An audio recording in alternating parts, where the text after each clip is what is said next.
I bet you do. Okay. So we can go ahead and run through the entire scene, and then after this, I really gotta get to my homework. Actually, I'll run when one of the nurse scenes too, just to be fair. And Oh boy. all right, Lindsay, you have that scene up. You have a line. You have the first line. Okay. Hisao! I'm going to make you a one-time offer only. Super extra special lunch offer. Emi's homemade lunch boxes and the privilege of enjoying them in private with two bombshell beauties. Her overly flirtatious sales pitch echoes in the hallway. A remarkable feat, since it's full of people. Emi strikes a very confident-looking pose, though, as an attempt to one-up her own ridiculousness, puffing her very modest chest, making off the V for victory sign with her hand. Sounds delicious. To what do I owe this honor of being invited? You stood there looking really lost and sad, so I thought you could use some company. That is probably the most depressing reason imaginable. So how about it? You're probably really lonely and would eat that awful cafeteria food all alone otherwise. Could you actually read that line one more time? But kind of put that little bit taunt that I know you can do. Yeah. Yeah, hold on. So how about it? You're probably really lonely and would eat that awful cafeteria food all alone otherwise. Perfect. I'm kidding. We're starting to lose a lot about that bubbliness you had before. Go back to it. Okay. I'm kidding. That's it. Sure. I'll have your lunch offer. With pleasure. Let's go to the roof. The roof?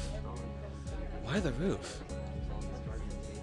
Because that's where we eat lunch. And if we don't get up there, then she'll probably wander off, and then we just know she'll go hungry because she never packs a lunch for herself. Who will? Come with me. Without answering my question or waiting for a response, she grabs me by the arm and drags me through the hallways. I attempt to make conversation on the way. Why do you have an extra lunch? Emi smiles guiltily. Actually, it's yesterday's lunch. I slipped in a run at lunch. Oh, wait. I slipped in a run at lunch and forgot to eat it. Huh. Her expression is so funny that I almost laugh out loud.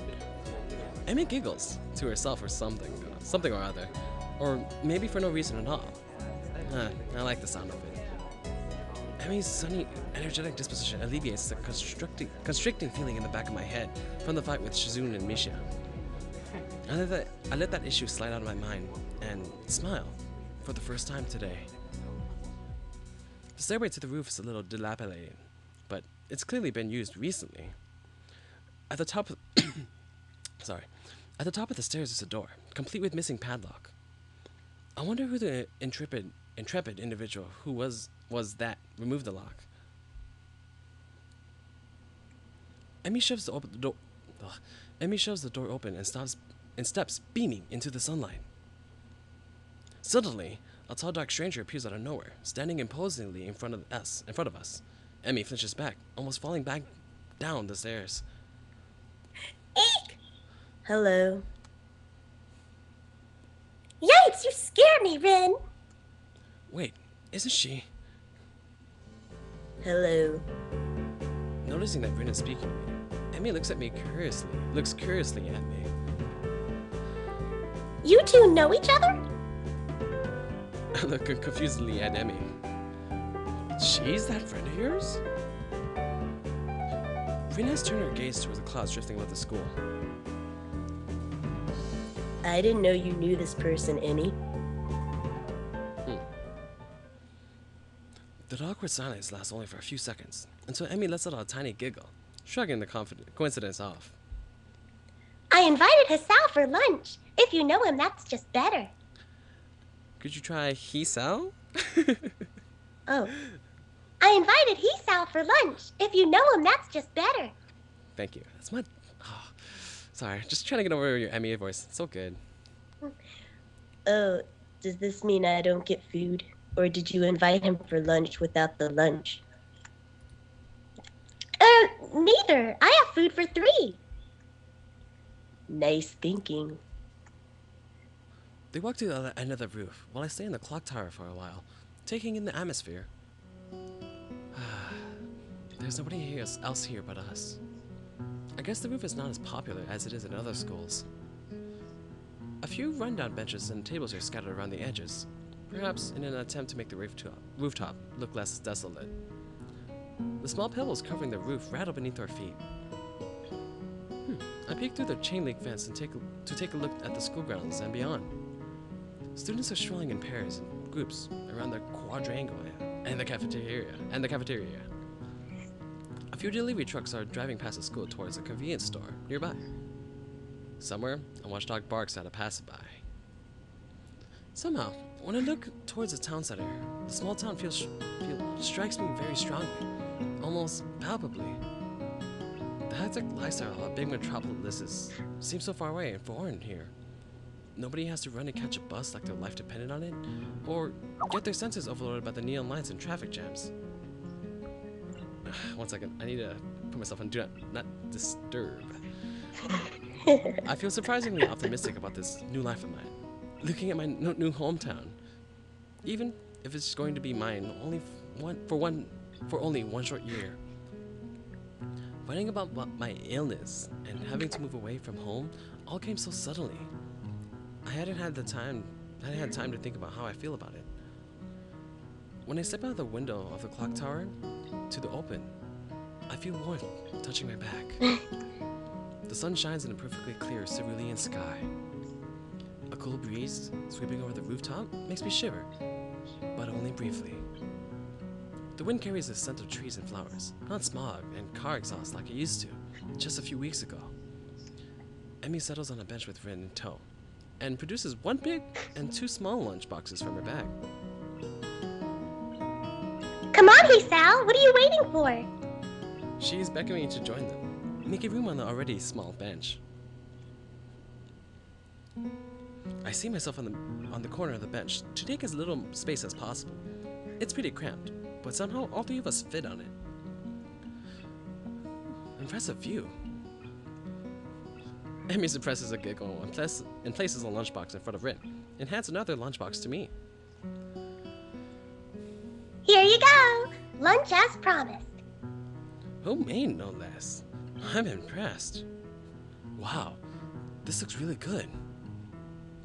Thanks. I made it myself when I can. Conversation dies off as I said about the business of feeding myself. Taking a few bites, I glance up and notice Rin deftly opening the lunchbox and popping a forkful of food into her mouth using only her feet. Even though I've seen it before, I cannot but be impressed with her dexterity. It's also a reminder of the sort of place I am in right now. Will I ever get used to sights like this? Such as this? I can't decide if getting used to such a thing would be a good or bad thing, either. Does getting used to a place like this mean that I'm giving up on being a normal person? Or does it just seem that I'm becoming more understanding about those around me?